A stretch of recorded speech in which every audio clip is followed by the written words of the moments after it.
Alright, this is a recording about materials to have for design painting.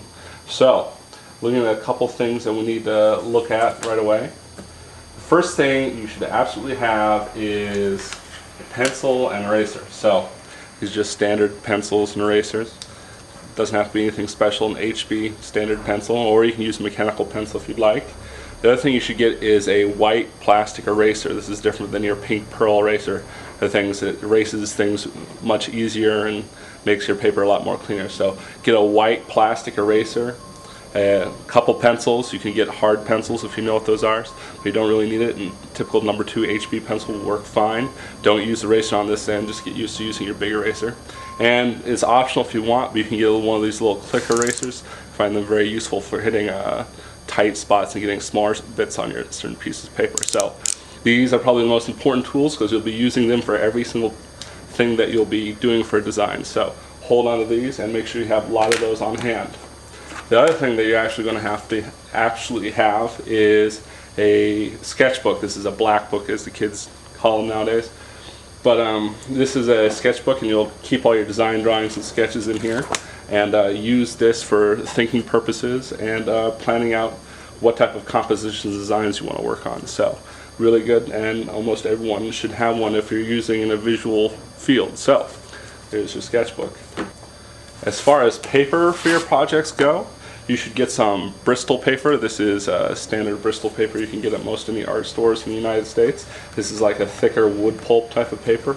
It comes in two different surfaces, smooth or vellum. Vellum is a little bit more textured on the surface, but if you get the smooth surface, it's a lot more plate, a lot more like it's a lot more crisper to draw on. So I recommend getting this smooth for starting out the paint with, so you don't have to deal with the texture of the paper too much. It's also really good for drawing and inking on, a real good, all-around good paper. If you're going to be scanning your compositions and designs, I would get the biggest piece of paper that can you accommodate on your scanner. Otherwise, since most of it has normal mortal size scanners of letter size, you should get something that would fit on it. So this is a relatively small sheet, but I don't want to encourage you to work small when you can actually work big. So work as big as you possibly can. So go ahead and get some of this, and you'll probably use an entire pad for, how many pages does it have? About 20 sheets. So one or two things, or you can get a larger pad of paper and cut it on down. So this is your Bristol paper. You can either get some cheap cardboard, or you can buy your very own cutting mat. Cutting mats are very helpful, and the thing that they're not only do they stop you from destroying your table or anything else you want to cut on, but it actually makes the lives of your blades last longer because it doesn't have such a hard surface to make it dull. So these actually will save you money in the long run for what you cut with your X-Acto blades or whatever type of craft knife you have. So it's very handy to have. So they call it self-healing, but all it is just a piece of plastic that takes lots of punishment. So they're pretty handy. So get one of these if you really want to. If you can't get one of these, you're just going to have to run around and look for cardboard or any other type of surface that's not going to dig through and kind of dirty up your knives quite as quickly as like if you're doing it on like a concrete floor or, God forbid, your wooden dinner table. So that's a cutting mat. As far as palettes go, or stuff that you're going to put your paint on, you can either go with a disposable paper palette, and they sell these at most of the art supply stores. It's pretty much just a waxy surface that you're going to put the paint on, and then when you're done using the paint and using the palette, you can just toss it away.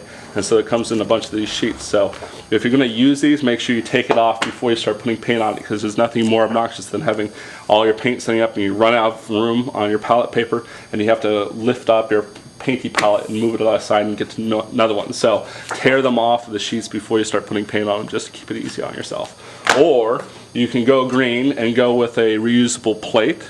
These plates pretty universal. It's easy to get a really cheap plate. Get a neutral or a white or a gray plate so the colors don't interfere with your mixing properties on that. It has a little green band, but that's okay. And you can see it's kind of dirty. So the thing to keep track of, remember, is that you're going to want to use a nylon dish brush to clean off your paint after you're done after every session, because if you let it sit overnight or if you let it sit for a couple days, the harder and harder it is to get your paint off. It takes some scrubbing. So that's what kind of happened with kind of spots on here. So use plates, get a couple plates if you want, use as much space as you want for your palette, as much elbow room as you have. For using water for your paint, get a couple jars or little plastic tubs or anything that you can use, and you just reuse them through the entire time that you're working on the paintings.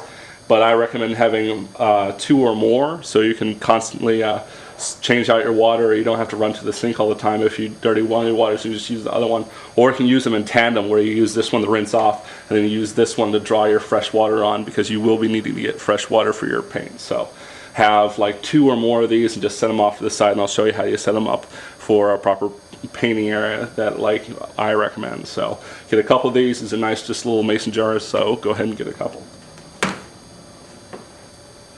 Paper towels, probably one of the most useful things that you'll ever have.